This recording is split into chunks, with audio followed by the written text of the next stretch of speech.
कि विधर्मी कभी समझ नहीं सकते प्रेम की भाषा शांति से। हिंदू राष्ट्र बनेगा सिर्फ हिंदुओं के क्रांति से। नमस्कार, मैं कोई बाला बिहारी। कि हिंदू मौन नहीं रहेगा, कि हिंदू मौन नहीं रहेगा, ये विधर्मियों को बताना होगा। भारत अखंड बनाने के वास्ते रणभूमि में भी आना होगा।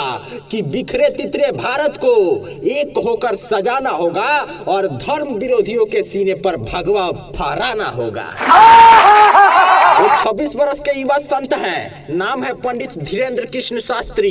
बागेश्वर धाम सरकार के महंत हैं। अपने तपस्या की ताकत से लाखों करोड़ों लोगों की सेवा करते हैं और भूले भटके लोगों को सत्य और धर्म के मार्ग पर लाने का प्रयास करते हैं। भगवान श्री राम और बजरंग बली हनुमान और हिंदुत्व की बात करते हैं। खुले मंच से कपटी देशद्रोहियों लंपटों को सीना ठोक करके चुनौती देते हैं और कहते हैं कि तुम मेरा साथ दो, मैं तुम्हें हिंदू राष्ट्र दूंगा।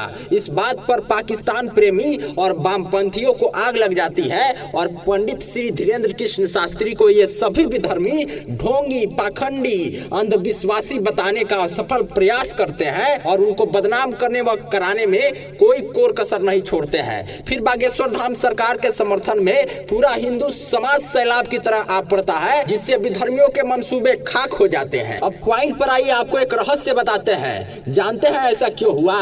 जानते हैं अचानक से पंडित धीरेन्द्र कृष्ण शास्त्री विवादों में क्यों घिर जाते हैं? उनके ऊपर तरह तरह के आरोप क्यों लगते हैं? और जानते हैं पंडित श्री धीरेन्द्र कृष्ण शास्त्री को बदनाम करने का चौतरफा प्रयास क्यों किया गया?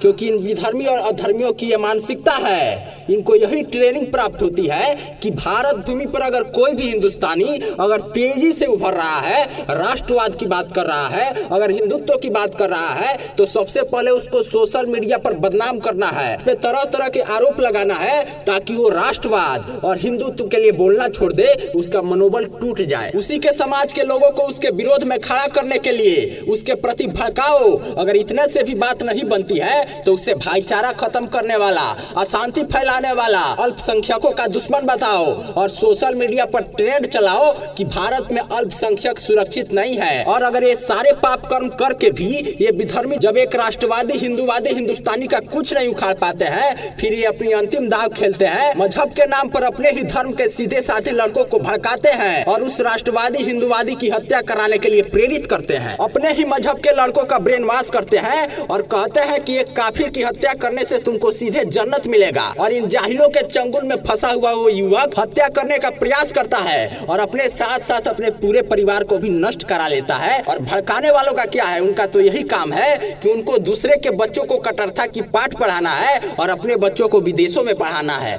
तो इन विधर्मी राक्षसों की चालाकियां समझिए और सतर्क रहिए, सावधान रहिए, क्योंकि ये भारत को अफगानिस्तान बनाने के लिए किसी हद तक गिर सकते हैं। लेकिन अगर इनकी मानसिकता है भारत को अफगानिस्तान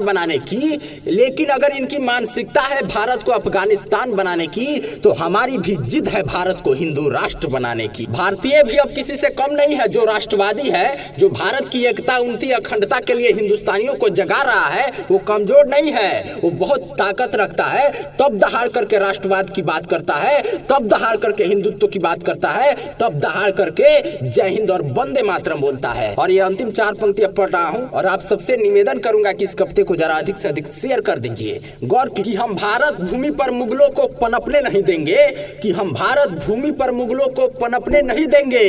तुम पाक प्रेमी हो, तुमको यहाँ हम खपने नहीं देंगे।